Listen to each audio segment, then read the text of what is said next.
اللهم صل وسلم وبارك عليه.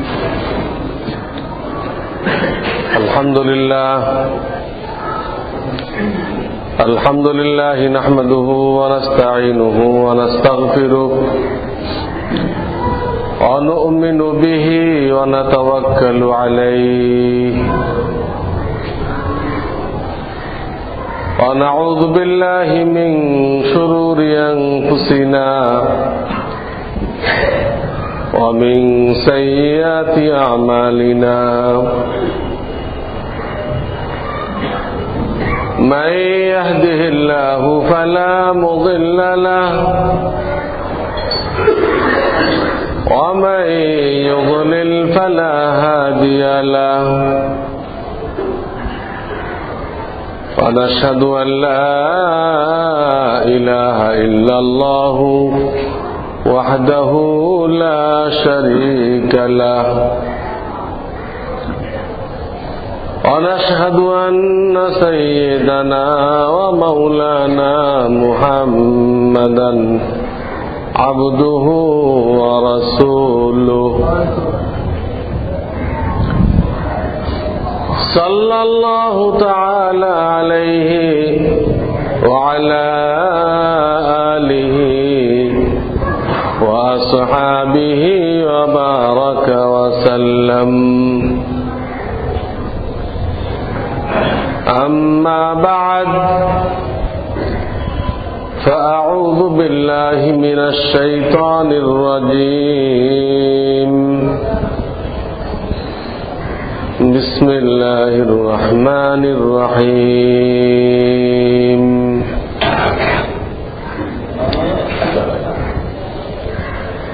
هو الذي أرسل رسوله بالهدى ودين الحق ليظهره على الدين كله ولو كره المشركون.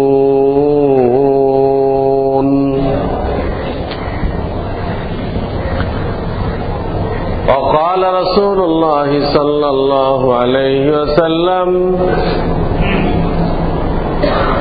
إن الله يؤيد هذا الدين بالرجل الكافر أو كما قال رسول الله صلى الله عليه وسلم. बुजुर्गान मोहतरम, आशुरा चले गेছে। আল্লাহ রাব্বুল আলামিন আমাদের অনেককে তৌফিক দান করেছিলেন এই আশুরা উপলক্ষে সঠিক সুন্নত পালন করার। আমি গত জুমাতে বলেছিলাম সঠিক সুন্নত কি, আর শয়তান কি কি বাড়ায় দিছে, বাড়ায় আসল কাজের থেকে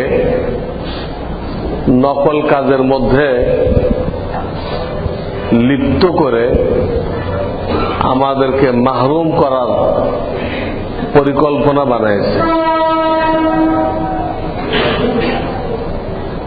শয়তান জানে যে কে সরাসরি নিষেধ করলে ইবাদত বন্দেগী ছাড়বে না। কাউকে বলে যে ইবাদত করার দরকার নেই, নামাজ পড়ার দরকার নেই, রোজা রাখার দরকার নেই, তো শয়তান এটা জানে যে এই পলিসিতে সে কামিয়াব হবে না। এই জন্য সে যেহেতু আল্লাহ তাআলার সাথে ওয়াদা করে আসছে যে আমাকে যেমন তোমার দরবার থেকে বের করে দিলে, বের তো সে নিজের দোষে হয়েছে। আল্লাহর সামনে অহংকারী করছে, আল্লাহর সামনে সে অহংকারী করছে, দোষ স্বীকার করে না। আল্লাহ যখন বলে তুমি সিজদা করলে না কেন, হে দর্শনে চলে গেছে, আমি ভালো, আদম দিচ্ছে, আল্লাহর দর্শন বুঝে দিচ্ছে।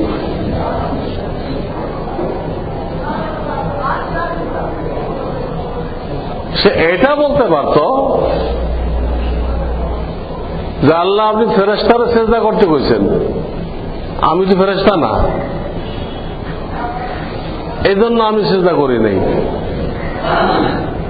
ফেরেশতাদের কয়ে, ফেরেশতাদের দলে যারা আছে সবাই নিয়ে উদ্দেশ্য, এটা আমি বুঝতে পারি নাই।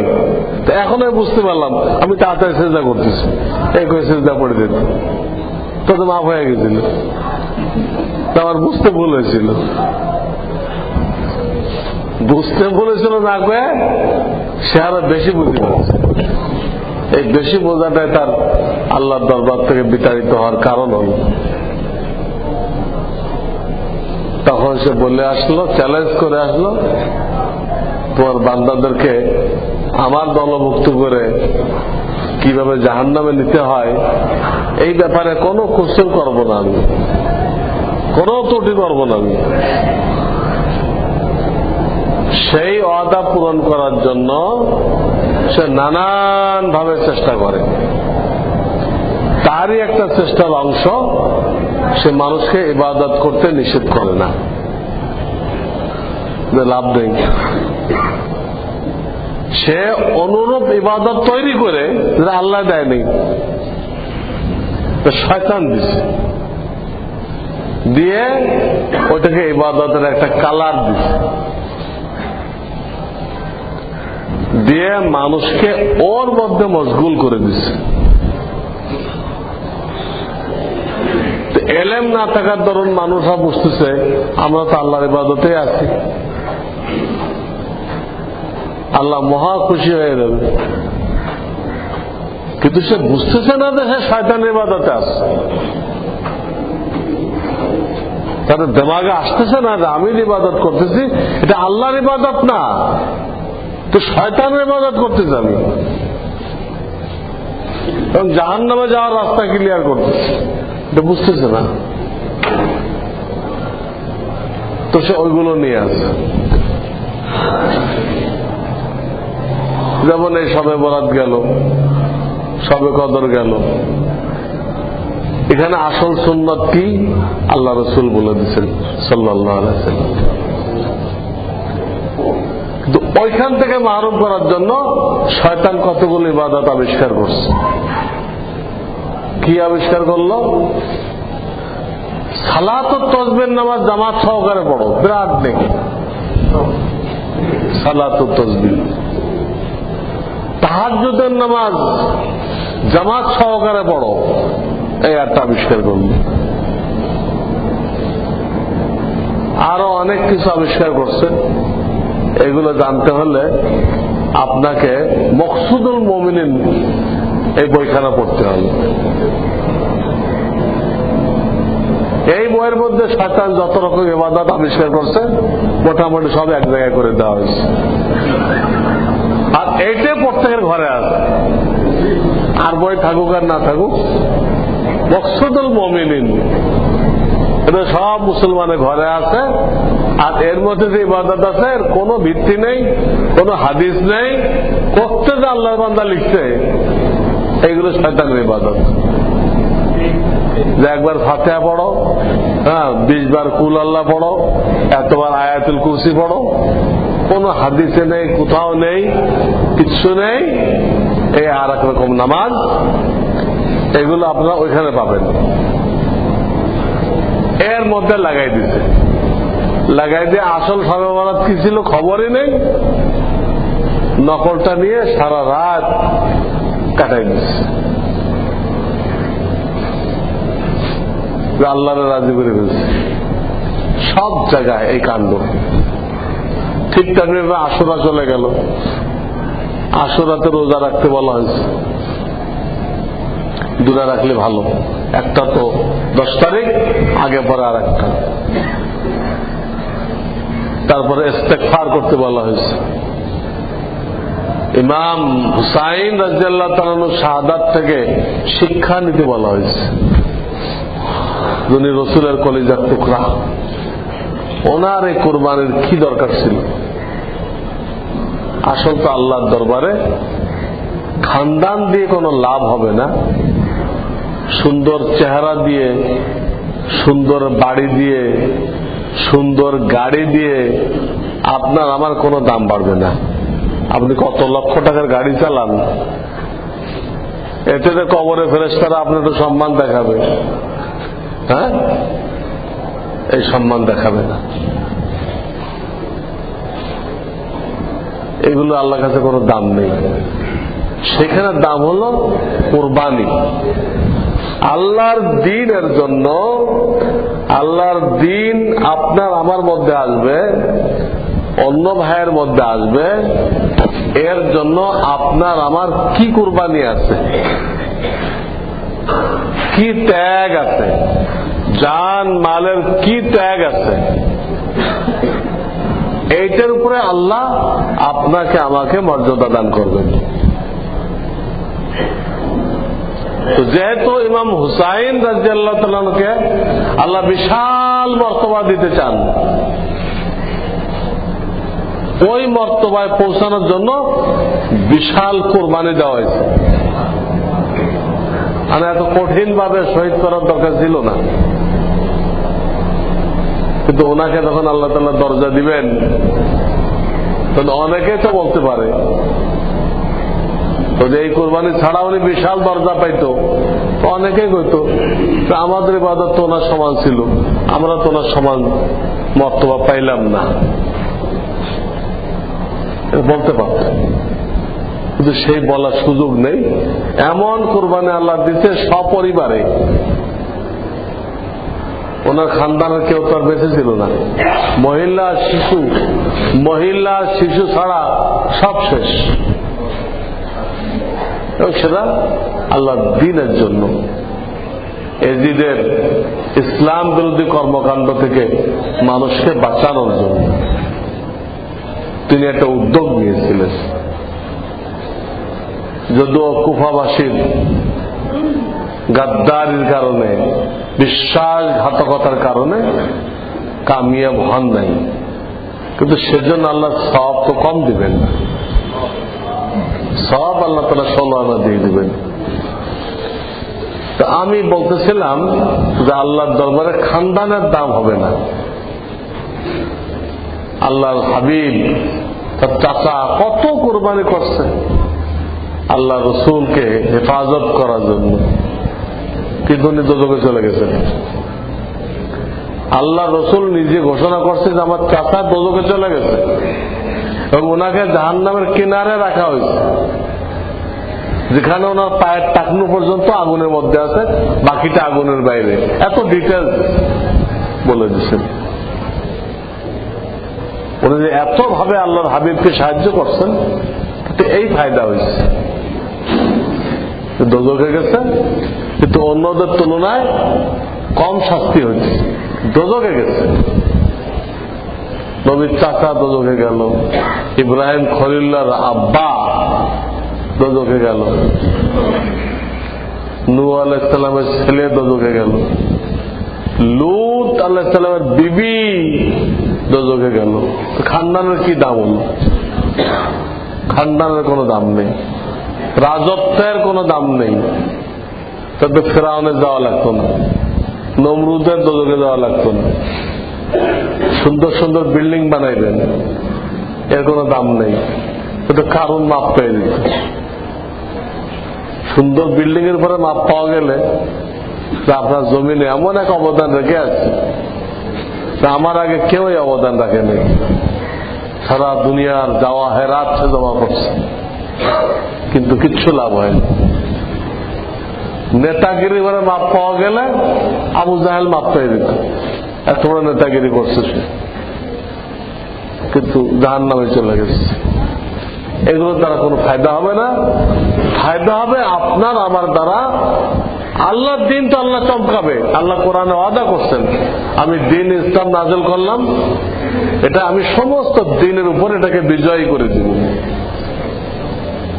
সমস্ত দিনের উপরে এটাকে বিজয়ী করে দেব। লিইয়ুযহিরাহু আলা দ্বীনি কুল্লিহি, আলা দ্বীনি কুল্লি, কুল মানে সকল, সকল ধর্মের উপরে বিজয় করে দেব। ওয়ালাউ কারিহাল কাফিরুন ওয়ালাউ কারিহাল মুশরিকুন, মুশরিকিনদের কাফেরদের চেহারা কালো হয়ে যাবে, আল্লাহ বলে দিচ্ছেন। তার দিন তিনি যে চমকাইবেন, পৃথিবীতে ছড়াই দিবেন, এবং এক সময় আসবে যে কোন একটা জায়গা, কোন একটা মানুষ বাকি থাকবে না যে মুসলমান না, এমন থাকবে না, সব মুসলমান হয়ে যাবে। লা ইয়াবকা আলা ওয়াজহিল আরদি আলা যাহরিল আরদি বাইতু মাদারিন ওয়ালা ওয়াবারিন ইল্লা আদখালাহুল্লাহু কালিমাতাল ইসলাম। কোন গ্রামের ঘর, কোন শহরের ঘর, কোন ঘর বাকি থাকবে না, প্রত্যেকটা ঘরে আল্লাহ ইসলাম পৌঁছে দিবেন। ইম্মা বিইজ্জি আজিজ আও বিযিল্লি যলিল, কোথাও ইজ্জতের সাথে পৌঁছাইবেন, কোথাও অবমাননার সাথে পৌঁছাইবেন। যাদের আল্লাহ সহি বুঝ দিয়েছেন সে নিজেই গ্রহণ করবে, আর যার সহি বুঝ নেই সে দেখবে যে এখন যদি ইসলাম গ্রহণ না করি তো আমার খানদান শেষ, আমিও শেষ। তখন সে অন্তত জান বাঁচানোর জন্য হলো মুসলমান হয়ে যাবে। পুরা পৃথিবীতে মুসলমান ছাড়া অন্য কোন ধর্মের একটা প্রাণীও থাকবে না। আল্লাহ এই পর্যায়ে তার দিনকে নিয়ে যাবেন। এটা আপনার আমার কোন দান দক্ষিণা, দয়া মায়ার উপরে নির্ভর না। আমরা যদি দয়া করি, স্নান করি, তাহলে হবে, আর তা নাহলে তো দিন মিটিয়ে দেবে। আমাদের দয়ার উপর ছাড়েন নাই, আল্লাহ নিজে দায়িত্ব নিচ্ছেন। লিইয়ুযহিরাহু, আল্লাহ নিজেই বিজয়ী করবেন তার দিনকে। বাকি যার কোরবানি এখানে আল্লাহ গ্রহণ করবেন, সে কামিয়াব। আল্লাহ নিজেই করবেন, কিন্তু নিজে করবেন মানে তার নিজে নামবেন না দুনিয়াতে, এটা তো আল্লাহর তরিকা না। আল্লাহর বান্দাদেরকে দিয়েই করবেন। মুসলমানরা না আগায় আসলে কাফেরদেরকে আগায় নিয়ে আসবে। আমেরিকায় একটা খ্রিস্টানের ছেলে, সে অসুস্থ হয়ে গাড়িতে অ্যাক্সিডেন্ট করে 6 মাস হাসপাতালে ছিল। এখানে তার মাথায় ঢুকছে যে আমার এই ধর্ম ঠিক কিনা। পরে সে বিভিন্ন ধর্ম রিসার্চ করছে, বিভিন্ন ধর্ম করে বুঝে আসছে ইসলাম একমাত্র সহি ধর্ম। তখন সে মদিনাতে আসছে, মিশর গেছে, যেখানে যেখানে আলেম ওলামা আছে তাদের সোহবতে রয়েছে, ইসলাম শিখছে। যে দেশে ফিরে যে সে একটা ইসলামী বিদ্যাপীঠ তৈরি করছে। তার একা বিদ্যাপীঠ দ্বারা, ওই একটা প্রতিষ্ঠান দ্বারা আজকে হাজার না লাখ লাখ খ্রিস্টান, নামটা ইউসুফ ইয়াসিন এই টাইপের, আল্লাহ তাআলা দলে দলে খ্রিস্টানরা একজনেরও ছিল, একজনেরও ছিল। কোন মুসলমান তাকে দাওয়াত দেয়নি, স্বয়ং রব্বুল আলামিন তার হেদায়েতের ফয়সালা করছেন। আল্লাহ তার দিলের মধ্যে এই খেয়াল করতে আসলো তা আমার এই ধর্ম ঠিক কিনা, তা রিসার্চ করা দরকার। রিসার্চ করতে দেখে, রিসার্চ করতে যায় দেখে এটা ঠিক না। এই বাইবেল ঈসা আলাইহিস সালামের বাইবেল না, তো সেন্ট পলের বাইবেল, ঈসা আলাইহিস সালামের প্রায় 100 বছর পরে দুনিয়াতে আসছে।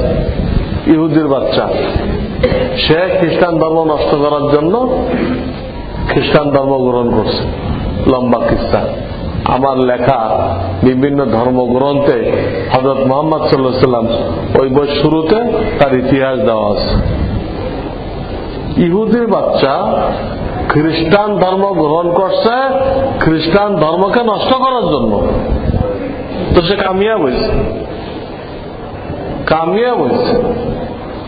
সেন্ট পল, হ্যাঁ, বাইবেলে লেখা দেখবেন পৌল, পৌল, ইংরেজিতে পুলিশ, উর্দু তো তাই লেখে। এর মধ্যে পাড়াকে পাড়া তার কথা, সে কোথায় গেছে, কোথায় দাওয়াত দিছে, কোথায় আলো দেখছে, কি হয়েছে পড়ছে আমি নিজে।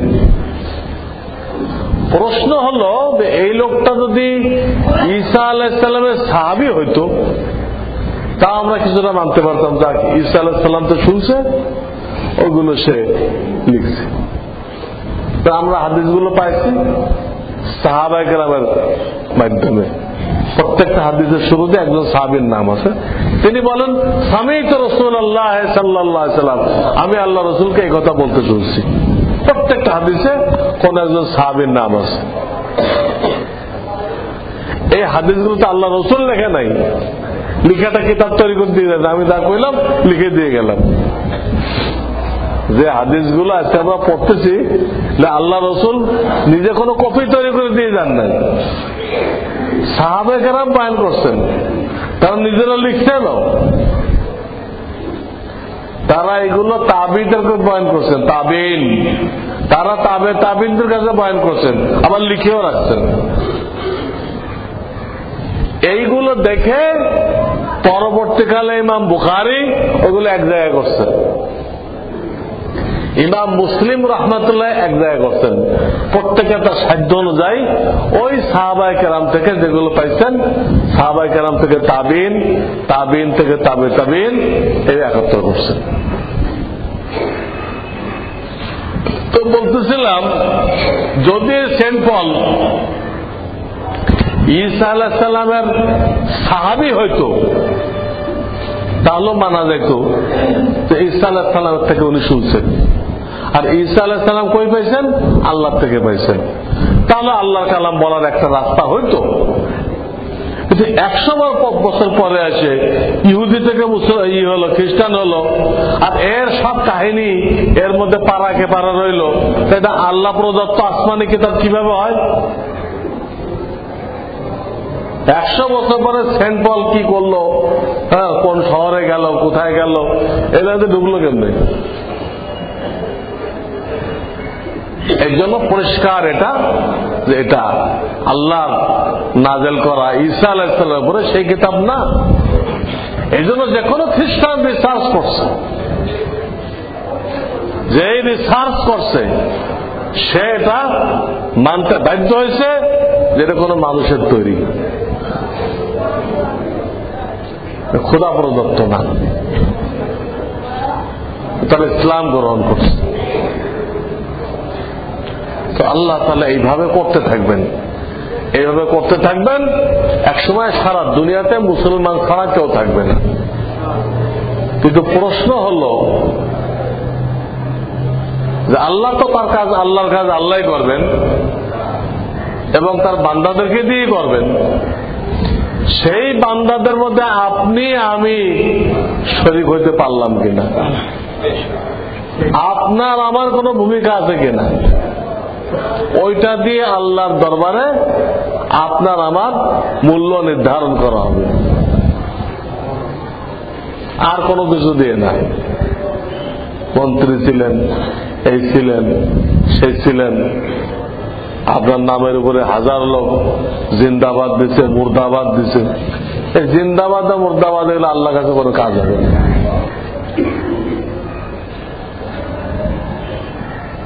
এজন্য প্রত্যেকের জীবন আল্লাহ দ্বীনের জন্য অক্ষ করতে হবে। আমার জীবন, আমার জান, আমার মাল, আমার আওলাদ, আমার ইজ্জত আল্লাহ দ্বীনের জন্য। এই হল একটা মুসলমানের নেচার। তো মুসলমানের স্বভাব, তার সবকিছু আল্লাহর জন্য উৎসর্গ করে রাখছে। আজকে আমাদের জানমালের দ্বারা ইসলামের কতটুকু কাজ আছে, কতটুকু খেদমত হয়েছে।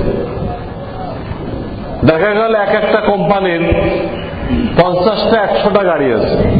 আমি একটা উদাহরণ দিচ্ছি, 50 থেকে 100টা গাড়ি আছে, আরো বেশি আছে। আমার মাদ্রাসার এক সদস্য, এর তো অন্তত 100 কম না গাড়ি, 100 কম না গাড়ি সব মিলে। এরকম বহু মুসলমানের আছে। কিন্তু আপনি এটা দেখেন, 100 গাড়িতে আল্লাহ তাকে দিল, যদি একটা গাড়িকে আল্লাহ দিনের কাজে লাগছে, একটা গাড়ি আল্লাহ দিনের কাজে ব্যবহার হয়েছে। সব কারুনের দুনিয়া জমা করার জন্য, কারুনের মেরাজ জমা করার জন্য ব্যবহার হইতেছে। নমরুদের মেরাজ, সাদ্দাদের মেরাজ জমা করার জন্য 100 গাড়ি ব্যবহার হইতেছে। আল্লাহ দিনের জন্য কোন গাড়ি ব্যবহার হইতেছে না। কত কোটি টাকা আল্লাহ দিয়ে রাখছেন, দিনের জন্য কয় টাকা আসতেছে। আল্লাহ সন্তান দিয়ে রাখছেন। কয়জন সন্তানকে আপনি কোরআন শিক্ষা দিতেন, দিয়ে কোরআনের খেদমতের জন্য তাকে অক্ষ করে দিতেন, কোরআন শিখালাম, আল্লাহ দিনের খেদমত করো। যে আল্লাহ কাফেরকে পালে, সে আল্লাহ তার দিনের খাদেমকে না খাওয়াই রাখবে? হইতে পারে। যে আল্লাহ কাফেরকে পালতেছে, যে আল্লাহ তার অস্বীকারীকে পালতেছেন, যে আল্লাহ তাকে গালি দেনেওয়ালাকে লালন পালন করতেছেন, তার স্বাস্থ্য ভালো রাখছেন, তার ঘুষের টাকার মুরগি, রুই মাছ তিতা করে দিচ্ছেন না। এটা হারাম টাকা জানছো, যা তিতা করে দিলাম, খা, কেমনে খা। এটা তো পারতেন আল্লাহ, কিন্তু আল্লাহ করেন নাই। তওবা করার জন্য সুযোগ দিয়ে রাখছেন। আমি বলতেছিলাম যে আমরা এটা একটা ক্যালকুলেশন করি যে আল্লাহর দিন তো আল্লাহ চমকাবেন। কাফেররা যত আঘাত করবে, ইসলাম তত আগে বাড়বে। এমন এক জিনিস যে আঘাত করে থামায় দেওয়া যায় না। এটা আঘাত করা মানে আল্লাহর সাথে মোকাবেলা করা। এটার রক্ষাকারী স্বয়ং রব্বুল আলামিন। আঘাত করে কেউ থামায় দিতে পারবে না। এইখানে যে আঘাত করতে আসবে, সে টুকরা টুকরা হয়ে যাবে। মুসলমানদেরকে যে মিটাইতে আসবে, ইসলাম যে মিটাইতে আসবে, মসজিদ মাদ্রাসা যে মিটাইতে আসবে, সে মিটে যাবে, ইসলাম মিটবে না। রাশিয়া আসছিল আফগানিস্তানে ইসলাম মিটাইতে, রাশিয়ার টুকরা টুকরা হয়ে গেছে। এখন ওইখানে আমেরিকা ঢুকছে ইসলাম মিটাইতে, আমেরিকা দেউলিয়া হয়ে গেছে। দেউলিয়া হয়ে গেছে। এতদিন তো পরের টাকায় পোদ্দারি করছে, এতদিন তো বড়াই করছে, হ্যাঁ, মোড়লগিরি করছে, তো পরের টাকা দিই।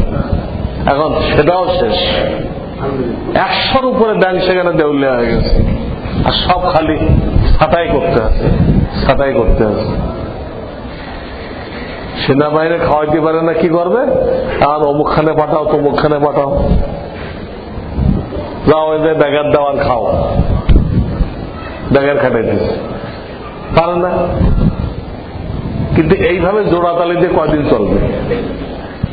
এই জোড়াতালি দিয়ে কয়দিন চলবে? তাকেও টুকরা টুকরা হইতে হবে ইনশাআল্লাহুল আজিজ। কারণ তখন লাগাইছে ইসলামের সাথে, ইসলামের সাথে। এক তো তার দেশে উত্থান হইতেছে, ওইটা আমেরিকা একটা ইসলামিক কান্ট্রি হয়ে যেতে পারে। যেভাবে আগে বাড়তেছে কালোরা, তো ওটাই ইসলাম হুকুমত হয়ে যেতে পারে। আর যেখানে আঘাত করতেছে ওখানে ঘুমান্ত মুসলমানগুলো জাগতেছে, আগে তো ঘুমাই গেছিল, আর মায়ের মোর খায় এরা আবার ঠিক হয়েছে। দেখতেছে আল্লাহকে সাথে না নিলে উপায় নেই, আল্লাহকে সাথে না নেই এদের সাথে মোকাবেলা করে পারা যাবে না। কারণ এরাও বদামল ছাড়ি দিয়ে মায়ের মোর খাইয়ে এরাও সোজা হয়েছে। তো আমেরিকাও মুসলমান হয়ে গেল, এরাও ঠিক হয়ে গেল। আর ওই দিনটা কাছে আসতেছে, ওই দিনটা কাছে আসতেছে যেদিন এই আল্লাহর জমিনে কোনো কাফের থাকবে না, কোনো কাফের থাকবে না। ওই আয়াত 16 আনা বাস্তবায়ন হবে, লিইয়ুযহিরাহু আলাদ-দীনি কুল্লিহি ওয়ালাউ কারিহাল মুশরিকুন। কিন্তু আমাদের দেখতে হবে আমার ভূমিকা কতটুকু। আমি আল্লাহর দ্বীনের জন্য আমার জান, আমার মাল, আমার ইজ্জত, আমার আওলাদ, আমার বিবি বাচ্চা কতটুকু লাগাইছি, এটা আমাদের দেখার বিষয়। এই জানুয়ারির শেষে দাওয়াত ও তাবলীগের বিশ্ব ইজতেমা আসতেছে, আবার ফেব্রুয়ারির শেষে মজলিসের দাওয়াতুল হকের ইজতেমা আসতেছে। 2 ইজতেমা আমাদের সামনে। হ্যাঁ, এটা সামনে রেখে আমাদের জবরদস্ত কুরবানি পেশ করতে হবে। এই ইজতেমা সামনে রেখে কুরবানি পেশ করা সহজ। ইজতেমা সামনে রেখে আপনি যার কাছে যেতে চান আপনি বসতে পারবেন, এবং কথা বলতে চাইলে সে শুনতে চাবে। আল্লাহ রাব্বুল আলামিন ইজতেমাগুলোর এমন প্রভাব মানুষের দিলের মধ্যে সৃষ্টি করে দিচ্ছেন যে কট্টর বেনামাজি যদি হয় তাকেও যদি বলতে চান সেও শুনতে রাজি। বলে কি বলতে চান, কি করতে হবে, আমার কি সহযোগিতা। এটা একটা সুযোগ, দিনের কাজ করার সুযোগ। ইজতেমা মানে সুযোগ। ইজতেমা কেন দেওয়া হয়? এটাকে সামনে রেখে মেহনত করার একটা রাস্তা খুলে যায়, সব জায়গায় দাওয়াত পৌঁছায় দেওয়া যায়। এখন যারা এই সুযোগকে গ্রহণ করবে, জান মালের কুরবানি পেশ করবে, আল্লাহর দরবারে তাদের অনেক পজিশন বুলন্দ হয়ে গেল। এটা করতে হবে, এটা জরুরি। এইটার দ্বারা আখিরাতে ইজ্জত বাড়বে। আল্লাহর হাবিব এত কষ্ট কেন করলেন যে তয়েফের মধ্যে সারা শরীর রক্তাক্ত হয়ে গেল, জুতা মোবারক পা মোবারকের সাথে আটকে গেছে রক্তে, জুতা খোলা দেয় না। তারা দাওয়াত গ্রহণ করে নাই, আরো এই বালকদেরকে ছোকরাদেরকে পিছনে লাগাই দিচ্ছে, পাগল মনে করে পাথর মারছে। কি কষ্ট করছে উহুদের ময়দানে, কি কষ্ট করছে। 100 মতো তীর তলোয়ার পাথরের আঘাত লাগছে নবী আলাইহিস সালামের শরীরে। একজন সাহাবী হাত দিয়ে ঠেকেছেন, তার দুনো হাত বেকার হয়ে গেছে। আর একজন সাহাবী হুজুরের শরীর পরে শুয়ে গেছে, উনি শহীদ হয়ে গেছে, কিন্তু হঠাৎ নেই, ওই অবস্থায় শহীদ হয়ে গেছে। তা সহজ কথা না। তা আল্লাহর হাবিবের এই কোরবানির কি জরুরত ছিল? যার থেকে প্রিয় কোনো মানুষ নেই, আল্লাহর কাছে যার থেকে প্রিয় কোনো মানুষ নেই, তিনি এই কোরবানি কেন করলেন? একটাই কারণ, আল্লাহর কাছে কোরবানির দাম, ত্যাগের দাম, ত্যাগের দাম। ধনী হোক আর গরিব হোক, যদি সে আল্লাহর জন্য কোরবানি করে, আল্লাহর দ্বীনকে আগে বাড়ানোর জন্য কোন লাইনে সে চেষ্টা করে, এটা তার জন্য সদকায়ে জারিয়া, এটা আল্লাহর দরবারে তার মান মর্যাদা বাড়ায়, তার গুনাহ খাতা আল্লাহ তাআলা মাফ করেন এবং তার এই বরকত আল্লাহ তাআলা কয়েক খানদান পর্যন্ত চালাইতে থাকেন। মূসা আলাইহিস সালাম আর খাজির আলাইহিস সালাম লম্বা কিসসা। এক এতিমের ওয়াল সোজা করে দিল, ওয়াল সোজা করে দিল। মূসা আলাইহিস সালাম আপত্তি করলেন যে এরা আমাদেরকে মেহমান রাখতে রাজি হলো না, এই গ্রামবাসী, আপনি বিনা পয়সায় ওয়াল সোজা করতে গেলেন কেন? কিন্তু পয়সা নিয়েও যদি করতেন তাও তো আমরা ওঠেন দিয়ে কিছু খানার ব্যবস্থা করতে পারতাম। তো মূসা আলাইহিস সালাম জাহেরি শরিয়াতের নবী, শরিয়াতের হুকুম আকাম জানেন। আর খাজির আলাইহিস সালাম, খাজির ওনাকে আরবিতে হলো তাকবীন, যে পৃথিবীতে পরিবর্তন হইতেছে। হ্যাঁ, অমুক বাদশা হইতেছে, হ্যাঁ অমুক বাদশাহী থেকে নামাই দেওয়া হইতেছে, অমুক জায়গায় দরিয়া ছিল দরিয়া নেই, আর এখানে সমান জায়গা ছিল এতে দরিয়া হয়ে গেছে, অমুক দেশ ধসে গেছে। এই যে পৃথিবীর পরিবর্তন হইতেছে, এইগুলো দেখাশোনার জন্য আল্লাহ যাদেরকে দায়িত্ব দিচ্ছেন, হ্যাঁ, তো তাদেরকে বলে তাকবীন। নবী আলেম ওলামারা এরা দেখেন তাশরীহ, শরিয়াতের সাইড। আর খাজির আলাইহিস সালাম আর ওনার মাথাতে যে গওস কুতুব আবদাল আছে তারা দেখে ওই সাইডটা। করনেওয়ালা আল্লাহ, কিন্তু তিনি আবার এখানে দায়িত্ব দিচ্ছেন। এই জন্য এই ওয়াল কেন সোজা করা হলো খাজির আলাইহিস সালাম জানেন, কিন্তু ওই সাইড দেখার দায়িত্ব না।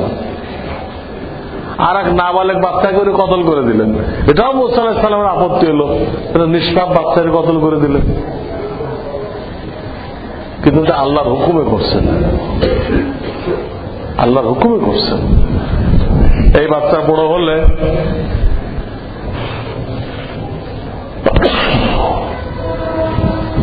তার প্রভাবে তার দিনদার বাপমার দিনদারি নষ্ট হওয়ার ভয় ছিল।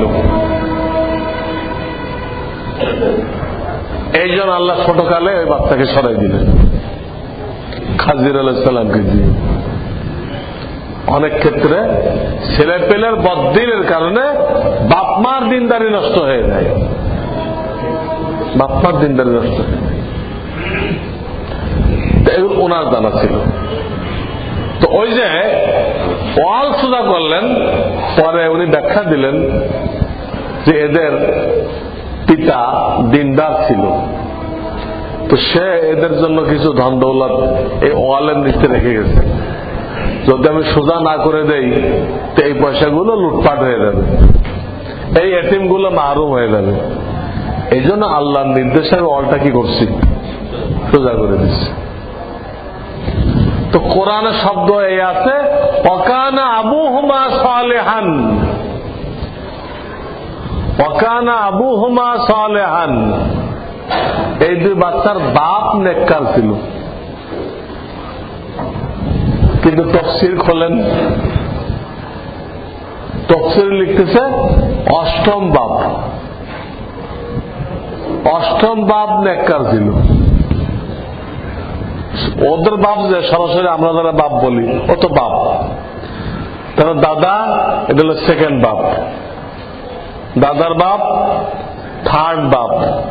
এরম করতে করতে সালেহান যার কথা কইছে সরাসরি বাপ না, আয়াত পড়লে মনে হয় সরাসরি বাপ মনে হয়, কিন্তু তাফসীর দেখলে দেখা যায় অষ্টম বাপ।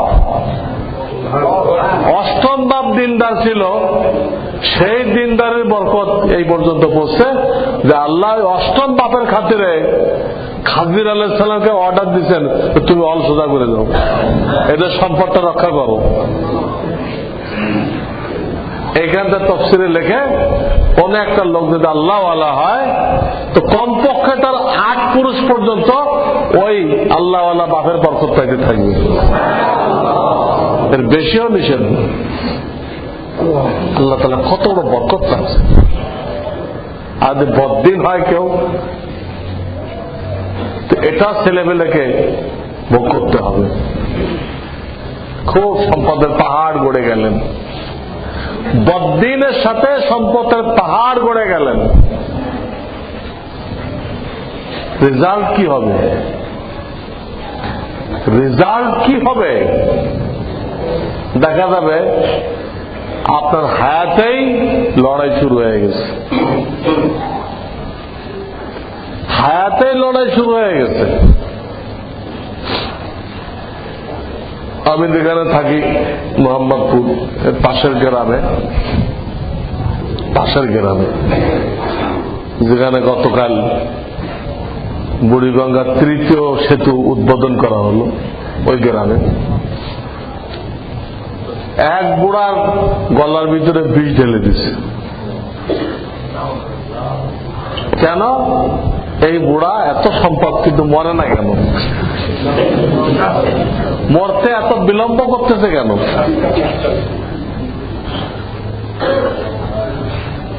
আপনি তো আশ্চর্য হইতেছেন। আর আমি তার জানাজা পড়ছি, কি ফায়দা হলো মাল জমা করে? তো মরতে বিলম্ব সহ্য হলো না তার আলাওয়ালা যারা ছিল। তো অসংখ্য ঘটনা আমাদের সামনে আছে, অসংখ্য ঘটনা। না জায়েজ ভাই মাল কামাইছে, এখন পড়ে আছে, কোন একটা ছেলে দেখতে আসে না, সবাই মাল টাল লয়ে গেছে। বাপ যে অসুস্থ, একজনও দেখতে আসে না। কি ফায়দা হল? দুনিয়াতে তো জাহান্নাম হয়ে গেল। হাজার ঘটনা। তো আপনি আমি দিনদার হলে এর বরকত চলতে থাকবে, আর বদ্দিন হলে এর গজব আমাদের হায়াতে শুরু হয়ে যাবে। এই সম্পদ টিকবে না তো। এইভাবে হারাম পথে যারা সম্পদ জমা করতেছে তার হায়াতেই নষ্ট হয়ে যাবে, বা বেশিতে বেশি তার ছেলেপেলের হায়াতে সব সম্পদ নষ্ট হয়ে যাবে। বহুত লোক বাহাদুরের সাথে চলছে, আজকে তাদের ছেলেপেলে রিক্সা চালাইতেছে, সম্পদ একটু ধরে রাখতে পারে নাই। জোয়ার যে হারে আসছিল, ভাটা ওই হারে লাগছে, ওই একই রেটে লাগছে। এই জন্য নিজেকে দিনদার বানাইতে পারলে আখিরাত তো আছেই, দুনিয়াও শান্তিময় হয়ে যায়, তার পুরো ফ্যামিলি শান্তি পায়, তার একার কারণে পুরো মহল্লা শান্তি পায়। কারণ তাকে দেখে দেখে তারাও আল্লাহর দ্বীনের পথে আগায় আসে, যে এই লোক মাশাআল্লাহ কত শান্তিতে আছে। দেখলে মনটা শান্ত হয়ে যায়, আল্লাহর কথা মনে হয়, আখিরাতের স্মরণ তাজা হয়ে যায়। নিজেকে এইভাবে তৈরি করতে হবে, আমাদের জিন্দেগিকে এইভাবে তৈরি করতে হবে। আমরা অন্য 10টা ধর্মের মতো না। আমাদের সামনে বিভিন্ন ধর্মের লোকজন আছে, ওইসব ধর্মে কোনো বিধান নেই। কি কতগুলো আজগবি কথা, ধর্ম তো আগেই বিকৃত হয়ে গেছে। এখন যা বাকি আছে এগুলো সব পরিবর্তিত কথা, আসল কথা বাকি নেই। তো এই জন্য যেহেতু তাদের ধর্মে জীবন গড়ার মতো কোনো কথা নেই, আর ইসলামে প্রত্যেকটা কথা এরকম যে আমার জীবনকে ওইভাবে গড়তে পারলে আমিও কামিয়াব, আমার পুরা খানদান কামিয়াব, আমার পাড়া প্রতিবেশী কামিয়াব, আমার দেশ কামিয়াব। প্রত্যেকটা জিনিস শেখার মতো। তাই ইবাদতের কথা বলেন, চাই লেনদেনের কথা বলেন, চাই বান্দার হকের কথা বলেন, চাই আত্মশুদ্ধির কথা বলেন, প্রত্যেকটা জায়গায় আমাদের জন্য করণীয়, বর্জনীয়, শিক্ষণীয় বিষয় রয়ে গেছে। ইসলাম পুরাটাই এরকম। যে ভালো আর ভালো, ভালো আর ভালো।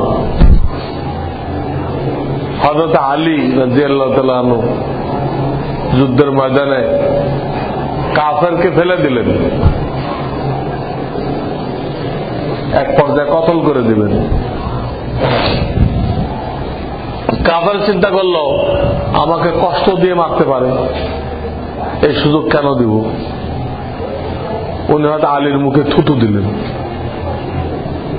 তাতে রাগ হয়ে ফট করে মেরে ফেলে, আর ও বেশি কষ্ট না পায়, থুতু মারল।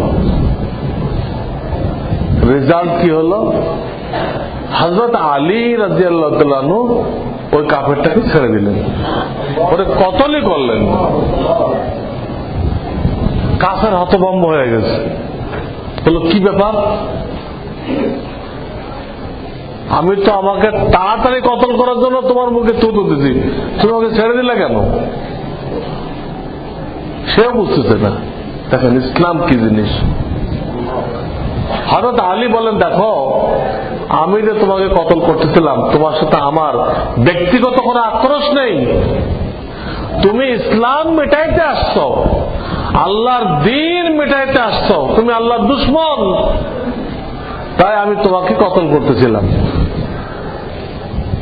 তুমি আল্লাহর দুশমন, তাই তোমার সাথে আমার দুশমনি, ব্যক্তিগত দুশমনি নেই।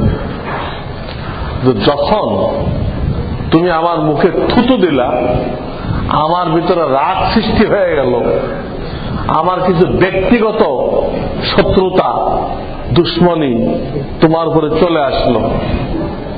তখন আমি দেখলাম এই মুহূর্তে যে কাফেরটাকে আমি কতল করি, এটা আল্লাহর জন্য হবে না, আমার নিজের রাগ থামানোর জন্য হবে, এটা আল্লাহর জন্য হবে না। আমরা তো যা কিছু করি আল্লাহর জন্য করি, আল্লাহ নেই আমিও নেই, যে কাজে আল্লাহ সন্তুষ্টি নেই তা আমিও নেই। তো প্রথম শুরু করছি না আল্লাহর জন্য, তুই থুতু দিয়ে তো আমার ওটা নষ্ট করে দিলাম, এটা আমি তোমাকে কতলই করিনি। এই কথা শুনে কাফের বলল যে আমাকে কলেমা পড়াও, তোমার ধর্ম এত সুন্দর, তোমার ধর্ম এত সুন্দর, আমরা তো জানতাম না, আমাদের তো ভুল বোঝানো হয়েছে যে তোমাদের ধর্মের সন্ত্রাসী পয়দা করে, জঙ্গি পয়দা করে, ঘরে ঘরে ফিতনা লাগাই দেয়, আমার তো এইগুলো শুনছিলাম। কিন্তু তোমার থেকে বুঝলাম তোমার ধর্ম থেকে ভালো কোনো ধর্ম নেই, কালেমা পড়াও, মুসলমান হয়ে গেল। ইসলামের এক একটা কাজ এত সুন্দর যে কাফেরদের সামনে আসলে তারাও হয়রান হয়ে যায়, তারাও হয়রান হয়। এই কাজটা উনি কেন করলেন? ওনার আত্মশুদ্ধি ছিল, ওনার রাগ ওনার কন্ট্রোলে ছিল, উনি আত্মশুদ্ধি করে রাগকে কন্ট্রোলে আনতেন। সময় মতো রাগকে কন্ট্রোল করার দরুন উনি দেখতে যে এখন তো আমার রাগ উঠে গেছে, এই অবস্থায় করলে তো আল্লাহর জন্য হবে না, তো রাগ কন্ট্রোল করছেন, ওকে ছেড়ে দিচ্ছেন। যদি ওনার আত্মশুদ্ধি না থাকতো তাহলে এই আখলাক উনি দেখাইতে পারতেন না। দেখাইতে না পারলে হয়তো রাগের মাথায় কতল করে দিতেন, দিলে ওনার কোনো সওয়াব হতো না, এই লোকটা দোজখে যেত। ওনারও কোনো সওয়াব হলো না, আর এই লোকটা কই গেল? দোজখে গেল, কাফের অবস্থায় শেষ। কিন্তু রাগকে কন্ট্রোল করার দরুন উনিও সওয়াব পেয়ে গেলেন, ওই লোকটাও কি হয়ে গেল? জান্নাতি হয়ে গেল, তার মুসলমান হওয়ার সুযোগ হয়ে গেল। গোড়া কোথায়? গোড়া আসেন, গোড়া হলো আত্মশুদ্ধি। গোড়া কোথায়? আত্মশুদ্ধি। হযরত আলীর রাদিয়াল্লাহু তাআলা আনহু ওনার ঢাল চুরি হয়ে গেছে, ঢাল চুরি হয়ে গেছে। এটা বেশ কিছুদিন পরে এক ইহুদির কাছে পাওয়া গেল ওনার সে ঢাল। তো ইসলাম ধর্মে নিয়ম আছে, প্রত্যেক এলাকায় কাজী থাকে। এই বিয়ে পড়ে না কাজী না, কিন্তু এ তো বেকার, এগুলো একদম জাহেল, জানেও না কিছু।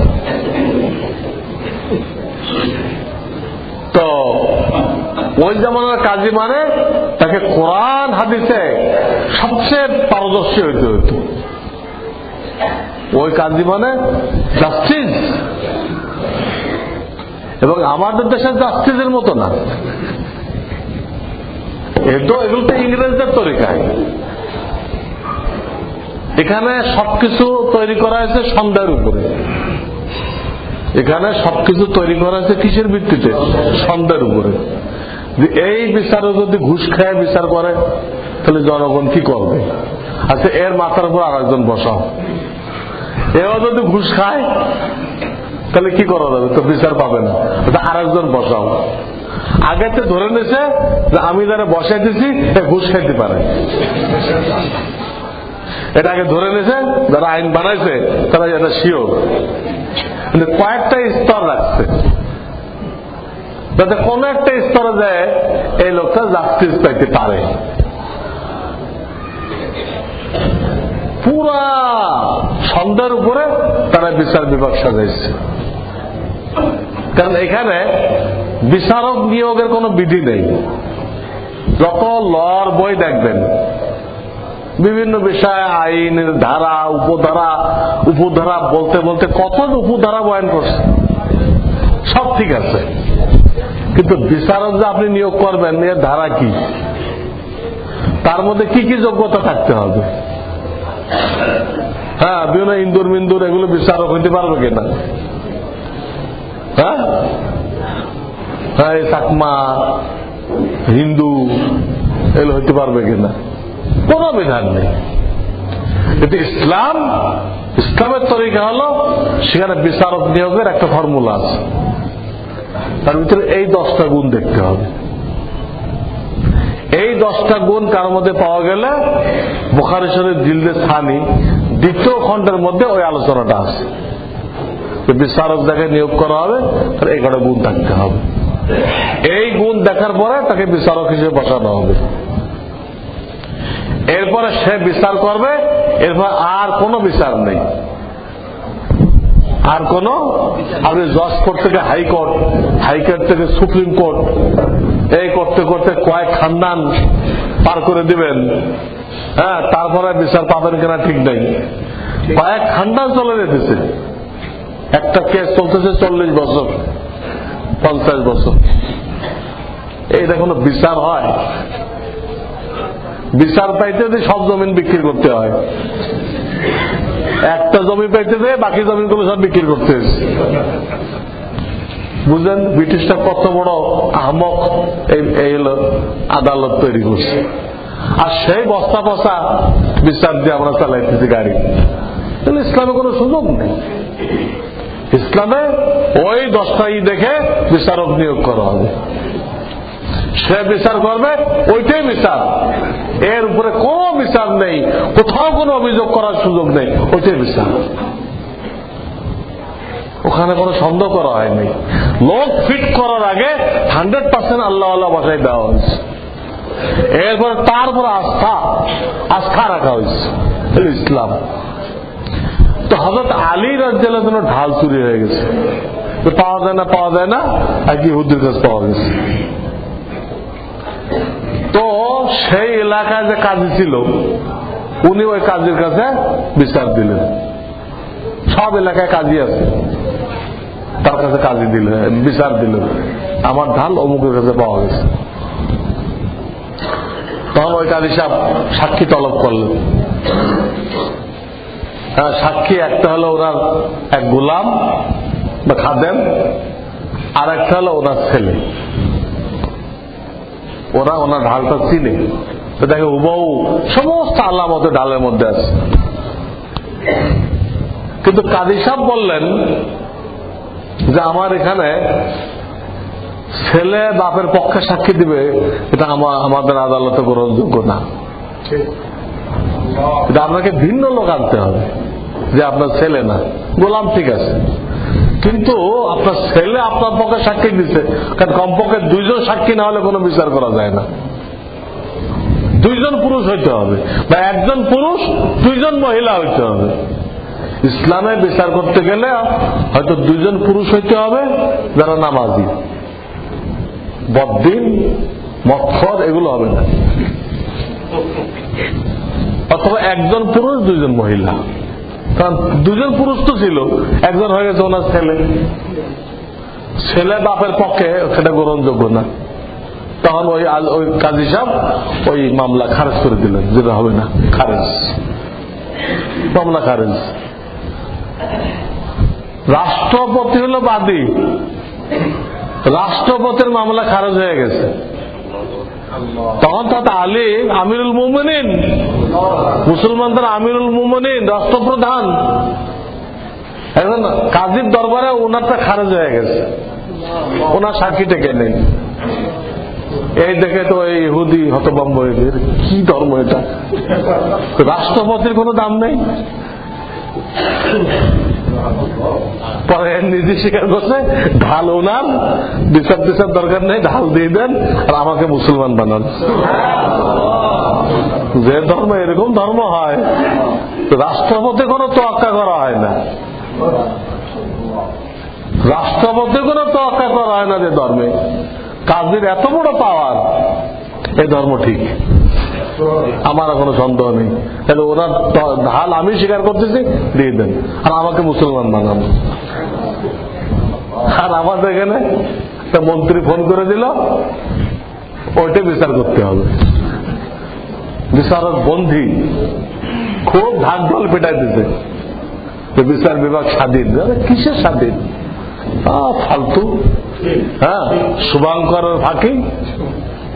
হ্যাঁ, আমাদের এই শিক্ষানীতির মতো ইসলামের কিছু রাখে নাই, ফ্রিতে রাখছে অল্প একটু, আর কোথাও কিছু রাখে নাই। 8-9 আরবি রাখছে, দেখা দিল আরে আমরা সাংঘাতিক ইসলামের পক্ষে, আরবি রাখছি। আর বাবা আরবি তো আলিয়া মাদ্রাসা ছাত্ররা নেয় না, আরবির এত ভয় পায়। আলিয়া মাদ্রাসা ছাত্ররা আরবি নেয় না, আরবি বোঝে না। আপনি গোড়ার দিক থেকে কোথাও কোনো ইসলামিয়াত নেই, আরবি নেই, আপনি 9-10 আরবি রাখলেন, এটা কে নিবে? এটা কে পড়বে? কে অর্থ বুঝবে?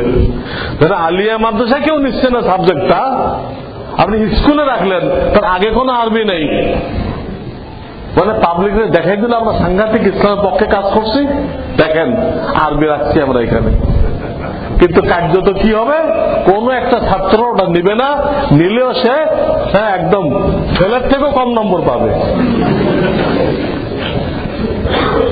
32 পাইলে তো ফেল, হাতে পাইবে 17, তো ফেলও করতে পারলো না, ফেলের থেকেও নিচ্ছে।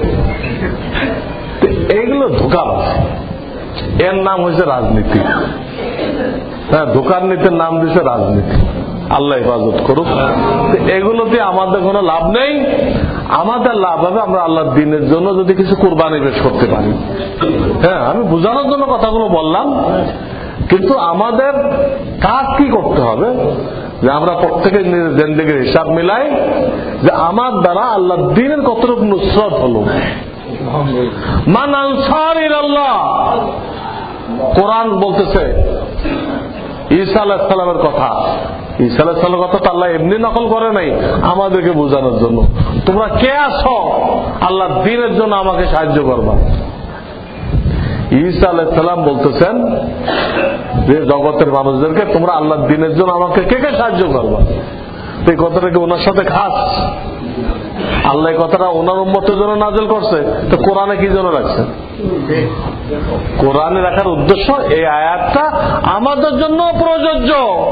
মান আনসার ইলাল্লাহ, আল্লাহর জন্য তোমরা কে কে, আল্লাহর দ্বীনের জন্য কে কে সাহায্য করতে রাজি আছো, আমাদেরকে চাওয়া হইতেছে। এইটা যারা করতে পারবে নিজের জান দিয়ে, মাল দিয়ে, ইজ্জত দিয়ে, ইজ্জতকে কাজে লাগাইতে হবে। আল্লাহ আপনাকে ইজ্জত দিছে, আপনি যদি দাওয়াত দেন বহুত লোক শুনবে। কত কত একজন এমপি, একজন মন্ত্রী, একজন বিচারপতি হে যদি দাওয়াত দেয় তো কেউ কি মানা করবে? হ্যাঁ, কত গুরুত্ব দেবে যে উনি একজন জজ, সে আমাকে দাওয়াত দিচ্ছে, নিশ্চয় কাজটা কি, এই কাজটা সহি। আর ইনি জ্ঞানী মানুষ, কবুল করছেন কেন? কবুল করছে কেন? খুব গুরুত্ব হবে। উনি ইজ্জতটা আল্লাহর দ্বীনের জন্য কাজে লাগাইলেন।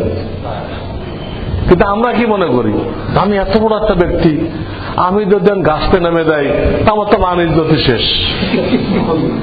আরে শেষ না, আরো বাড়লো যে আপনার ইজ্জতটা আল্লাহর দ্বীনের জন্য ব্যয় করছেন। ইজ্জতটা এই জন্য দেওয়া হয়েছে, যাকে যা ইজ্জত দেওয়া হয়েছে আল্লাহ আপনাকে একটা উঁচু জায়গায় নিয়ে গেছে। তা আপনি ওটা আল্লাহর দ্বীনের জন্য ব্যয় করেন, ওইখান থেকে আল্লাহর দ্বীনে সাহায্য করেন। আপনি ভয় পেতেছেন আমি দিনে সাহায্য করতে গেলে যদি আমার চাকরি জায়গা, আপনি চাকরি বাসায় করেন। প্রত্যেকে বুঝতে হবে আল্লাহ যাকে পজিশন দিচ্ছেন, মাকাম দিচ্ছেন, ওইটা দিয়ে আল্লাহর দ্বীনের কি কাজ করা যায় ওটা তাকে বের করতে হবে এবং ওটা আল্লাহর দ্বীনের জন্য ব্যয় করতে হবে। আপনাকে ছেলে দিচ্ছে, ছেলে আল্লাহর দ্বীনের জন্য লাগান। আপনাকে মাল দিছে, মাল আল্লাহর দ্বীনের জন্য লাগান। আপনাকে গাড়ি দিছে, গাড়ি আল্লাহর দ্বীনের জন্য লাগান। আপনাকে ঘর দিছে, ঘর আল্লাহর দ্বীনের জন্য লাগান। কেমনে লাগাবেন? ওখানে বয়ানের ব্যবস্থা করেন। আপনার যে ঘর দিছে ওখানে কি করেন, একজন হুজুর আইনে বয়ানের ব্যবস্থা করেন, আপনার ঘরে বয়ান হবে। আপনি ঘর কি করলেন? আল্লাহর দ্বীনের জন্য লাগাইলেন। এইভাবে আল্লাহ আমাদের যা কিছু দিছে এটা কিভাবে দ্বীনের কাজে লাগানো যায় ওটা ফিকির করি, না বুঝে আসলে জিজ্ঞাসা করি। এটা আমাদের জিন্দেগির লক্ষ্য বস্তু। এটা দিয়ে আমার দুনিয়ার জিন্দেগি কামিয়াব জিন্দেগি, মজাদার জিন্দেগি, আখিরাতের জিন্দেগি, ইজ্জতের জিন্দেগি আল্লাহ আমাদেরকে তৌফিক দান করুন। দুনো ইস্তেমার জন্য আমরা দাওয়াত দিতে থাকি এবং কাজ করতে থাকি। ওয়া আখিরু দাওয়ানা আলহামদুলিল্লাহি রাব্বিল আলামিন।